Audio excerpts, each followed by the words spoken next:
During my school days, I was a topper. Right from class 6 to class 11, I stood first in my class throughout. 11 I'm saying because at that time there was no class 12. I'm from that generation. Okay.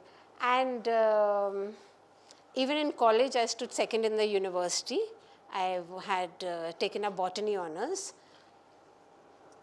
I used to win many awards in sports, races, long jump, high jump, dance, art, craft, you name it, and I'm there, except for singing. But the thing is that everyone felt that, okay, her life is great. Obviously, you see somebody achieving this, achieving that, you feel, okay, that person's life is great.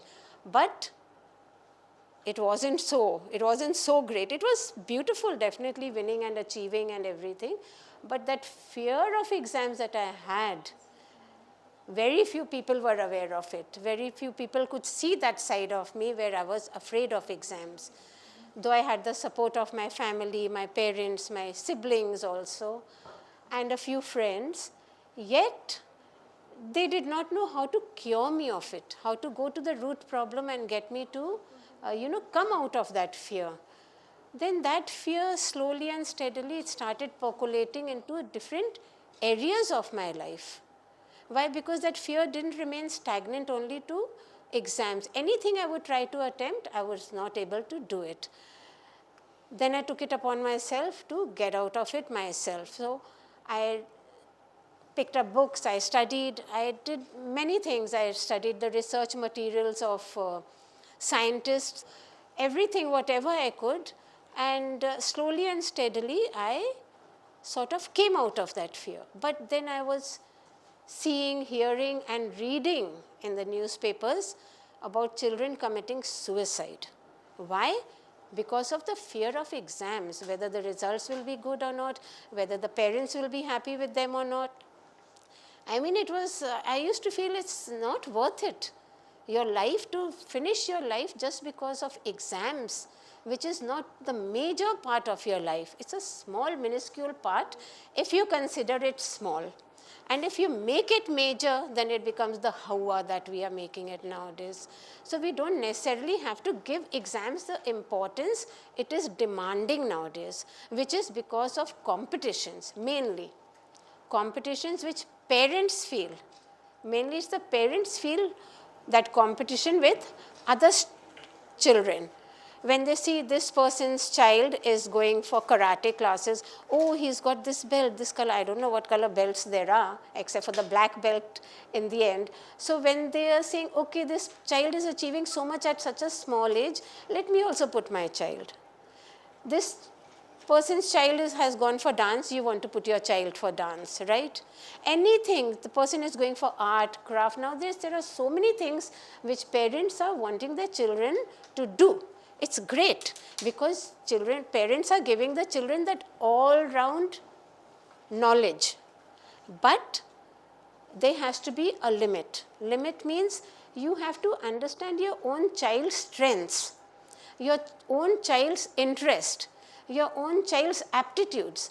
It's only after that that you can actually guide them to take this route or this route or this route. You cannot have them spread over in so many different directions. So just see the aptitude of this. When the child takes up drawing and he's excited about it. Oh, if he's doing, if it's a drawing, I don't want, the child is not interested in drawing. But if you see the child is getting excited, Mom, when will we do the drawing class? Should I take out my drawing book? The child is interested in drawing at that time. So encourage the child in that direction. But if the child is all the time, I can't, I don't want to, his aptitude and interest is not there. So don't push him over there. You as a parent are an adult. So you are able to actually see the child, which direction he is taking, what gives him pleasure. That is very important. If you push the child in the direction which is giving him pleasure, he will not feel it as a push. He will not feel it as pressure. He is going to feel that, yeah, I'm enjoying my life. So you're not having to work, कि इसको मैं कैसे इसकी life enjoy करवाऊँ. Right? How can I bring happiness? You're seeing it, you're giving that person the way, the track, so that that child can become happy on his own. I feel that learning has to be fun. I mean, when we think of human beings, of plants, animals, the stars, the universe, you know how our hearts beat and why are leaves green? I find it very interesting. And children should also find it interesting. Ki why is it? They should feel curious, not if they ask a question, चुप करो अपना homework करो. No, at that point of time when they are asking, Mama, ये light yellow क्यों है? Mama, ये light white क्यों है? That means the child is thinking. And if you say चुप करो और अपना homework करो, you know कल के लिए homework करना जरूरी है. You know that.